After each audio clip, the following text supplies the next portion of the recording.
What's up, everybody? Ryan Turford from Carpool Gaming here, and the SEGA Genesis Mini 2 has arrived, and it's time to unbox it.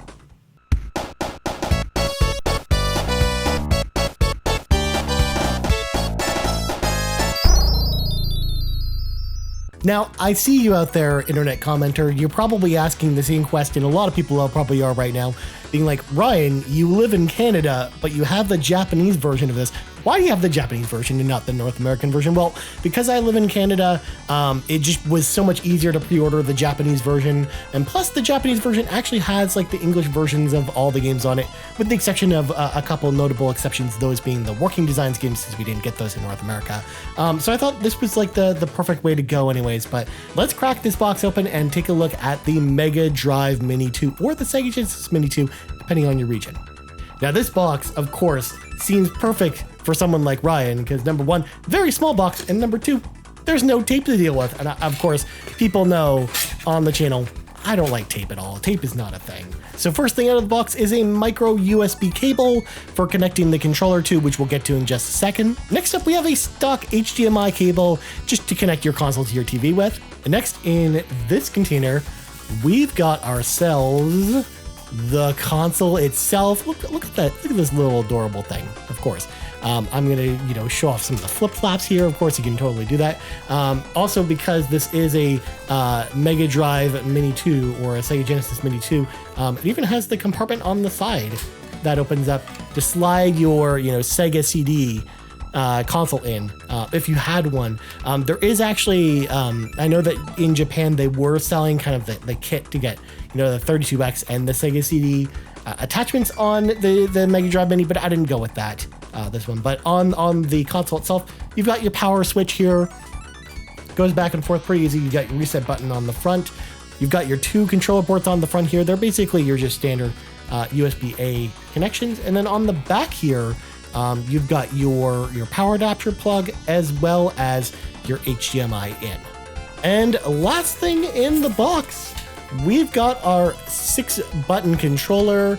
I'm so happy that this version actually came with a 6-button controller this time around, versus the 3-button controller that came with the original Genesis Mini.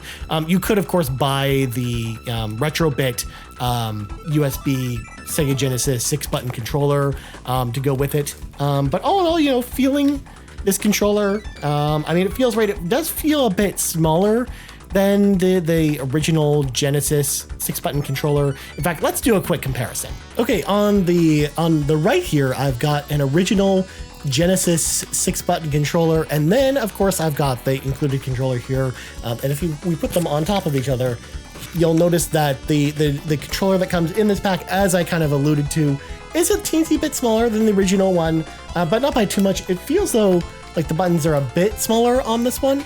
A bit clickier as well, but at the same time, it's not like a horrible thing. If you have big hands or whatever, it might be a little more uncomfortable playing with the mini one, but you do have options as well, like the Retrobit controller. In fact, I've got one right here as well to kind of compare it with here. So if we got the Retrobit one, they're like about the same size. Like the Retrobit one here is just a little bit bigger, but not by a huge amount. So for the most part, I don't think it's a deal breaker that it's smaller. It's just interesting. So it's something to consider if you've got really, really big hands. It might feel a little weird kind of playing with this controller. Also, I misspoke earlier because we do have this micro USB cable to USB-A, but there's no power brick in this box. I think in the North American version it comes with one, but the Japanese version does not come with one. So you have to basically plug this into your computer or get your own power brick essentially to kind of go along with it to power the Genesis Mini 2. But I'll figure out a creative way to plug this in. Again, I've basically got like a power bar that has USB connections on it, so I'm pretty sure that's just how I'm going to do that with this console. And that is everything inside the Mega Drive Mini 2 box. Again, pretty quick unboxing. There wasn't a ton of stuff to show off in here. I'm excited to play it for review. We'll actually have like a review up probably later this week, just because I've played a lot of the games already in this collection, so I kind of want to see how they hold up, how the games actually play, and if there's a lot of latency and things like that. Like running a lot of those tests are more of what I'm going to do for the review, so look out for that on the channel as well. I might actually do a live stream with this console as well, because I want to, show some of it off and more than just a review, I think.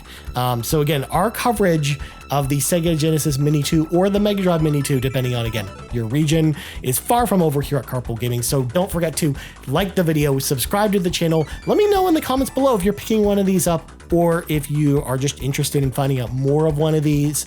I'm Ryan Turford. This has been the unboxing of the Mega Drive Mini 2, and I'm out.